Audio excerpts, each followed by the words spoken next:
सवाल पर कि भारत और इंडिया में से क्या सही है। संविधान सभा में इस पर खूब बहस हुई थी। यह हमारे संविधान का अनुच्छेद 1 है और उसमें लिखा हुआ है India that is Bharat shall be A union of states. बड़ी इंटरेस्टिंग बात है कि उस समय डिबेट थी कि भारत का नाम भारत रखें या इंडिया रखें। कुछ लोगों ने आर्यव्रत भी कहा, आर्यव्रत कहा, कुछ ने हिंदुस्तान कहा, सब नाम चले। अंत में सहमति बनी कि नहीं, भारत और इंडिया ही ठीक है।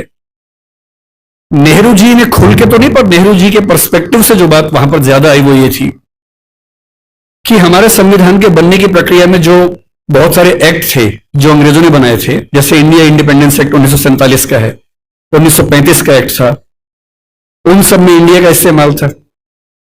उस समय के भारत की तरफ से जो समझौते अंतर्राष्ट्रीय थे उन सब में इंडिया नाम था। पश्चिम की दुनिया हमें इंडिया के नाम से जानती थी, अमेरिका हो, फ्रांस हो, कोई भी हो, सब इंडिया जानते थे। नेहरू जी का मिजाज जो था वो ये भी था कि हमें ग्लोबल पर्सपेक्टिव में चीजों को देखना है, पूरी दुनिया से संवाद करने, क्योंकि उनकी रुचि अंतर्राष्ट्रीय मुद्दों में ज्यादा थी, बहुत ज्यादा थी।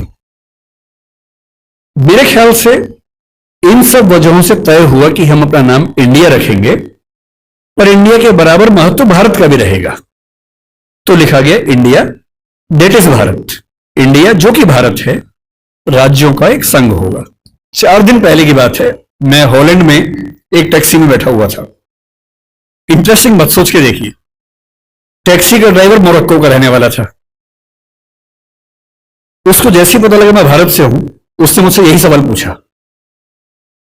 उसने कहा okay you are from India? मैंने कहा यस।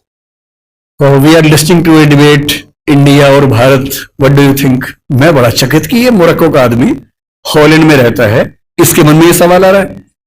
तो मैंने कहा कि ये तो राजनीतिक कारणों से हुआ है, लेकिन बात अपने आप में सही है। मैंने कहा जैसे बॉम्बे मुंबई हुआ, मुझे खुशी हुई, क्योंकि मुंबई की आबादी के लिए मुंबई में जो मजा है वो बॉम्बे में नहीं है। बॉम्बे तो अंग्रेजों ने नाम दिया था। कोलकाता को कलकत्ता अंग्रेजों ने किया, तो बंगाल के लोगों ने कोलकाता कर दिया उसको। दिल्ली को दिल्ली के लोगों ने दिल्ली कर दिया, दिल्ली बना के रखा हुआ है, DILLI, ये होना चाहिए। काहे के दिल्ली भाई, हम क्यों दिल्ली बोलेंगे दिल्ली को? ये सारे तर्क अगर सही हैं, अगर बर्मा का नाम म्यांमार होना सही है क्योंकि उनकी जनता की आवाज तो म्यांमार में है, बर्मा में नहीं है। श्रीलंका और सीलोन की डिबेट में वो अपने आप को सीलोन ना मानना चाहे, श्रीलंका मानना चाहें, क्योंकि उनकी भाषा श्रीलंका बोलती है। तो मेरे मन में सवाल बड़ा साफ आता है कि भारत इंडिया क्यों होना चाहिए। मैं फिर स्पष्ट कर दूं, मैं सरकार के पक्ष में नहीं बोल रहा हूं, मुझे उनसे रत्ती भर मतलब नहीं, मैं एक विचार की बात कर रहा हूं। और मैं जब संविधान पढ़ाया करता था, अनुच्छेद 1 पढ़ाते हुए मैं हमेशा बोलता था कि मुझे चुभन होती है ये पढ़ते हुए कि इंडिया दैट इज भारत। दोनों ही लिखने थे तो भारत दैट इज इंडिया कर देते।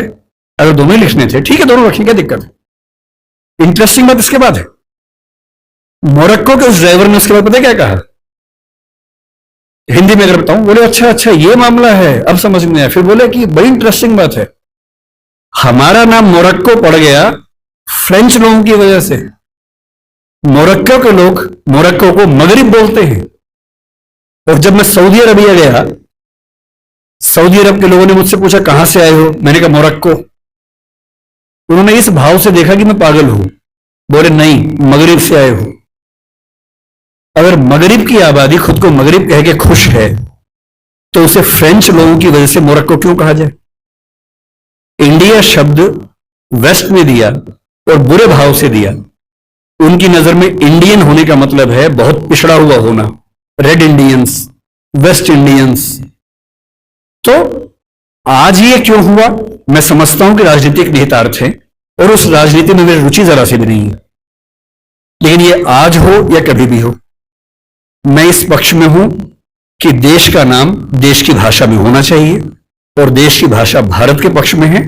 आप इंडिया भी रख लीजिए, इंडिया दैट इज भारत के बदले भारत दैट इज इंडिया मेरी पहली पसंद होगी। मुझे इंडिया से दिक्कत नहीं है, पर भारत मेरी पहली मोहब्बत है।